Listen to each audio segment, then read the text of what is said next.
Chapter 6. Captain Sparrow Sails Again. Jack sat in a corner of a crowded bar in Tortuga. His feet were on a table, and his compass was in his hand.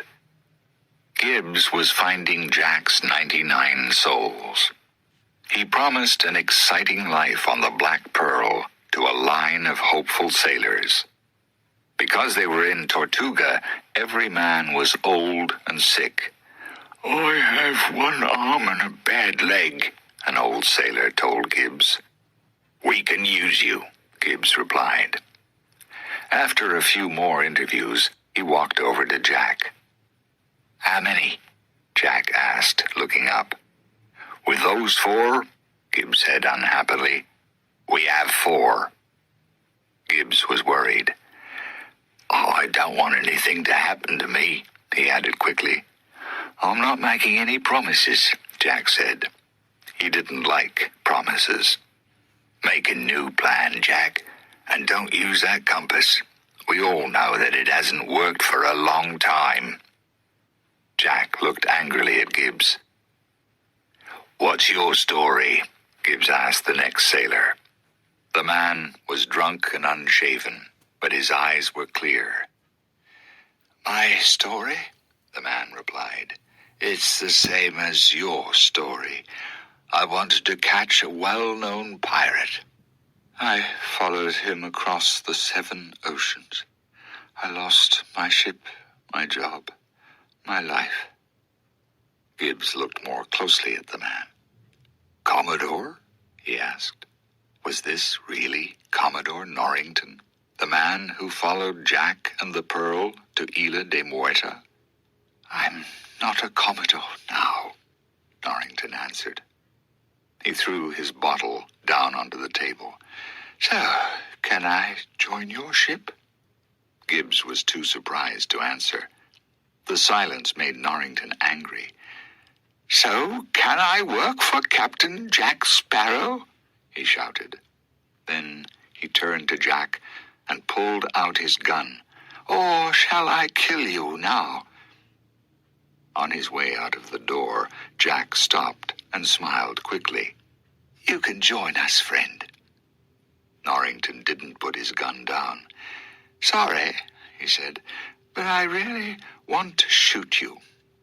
"Calm down, soldier," a man said and held Norrington's arm. "That's our captain." Norrington's gunshot just missed the man. Jack's new sailors jumped up and started to fight.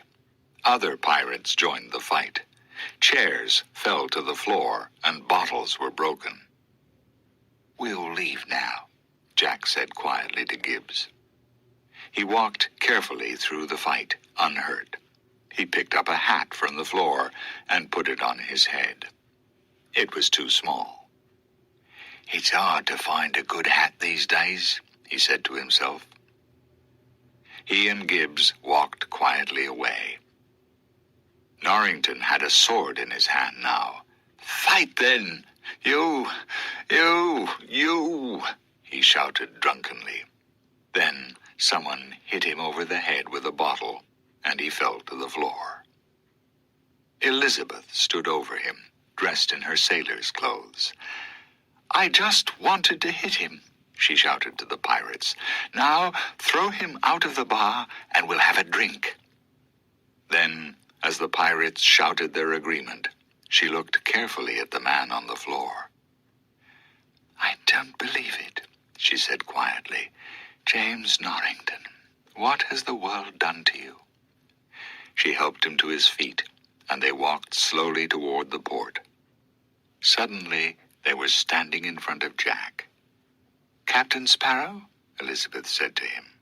Jack looked at her, but didn't know her in her sailor's clothes. "Do you want to join my ship, boy?" he said. "Welcome." "I want to find the man I love," Elizabeth replied. "William Turner." "Elizabeth?" Jack said, looking at her carefully. "You don't look good in those clothes, you know." "Jack," Elizabeth said, "I know that Will followed you. Where is he?"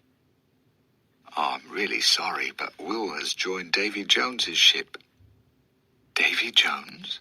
Elizabeth repeated. Oh, please, Norrington laughed. The captain of the Flying Dutchman, a ship that takes dead men from this world to the next? Correct, Jack said. He looked closely at Norrington. I know you. Commodore, you look terrible, friend. Why are you here?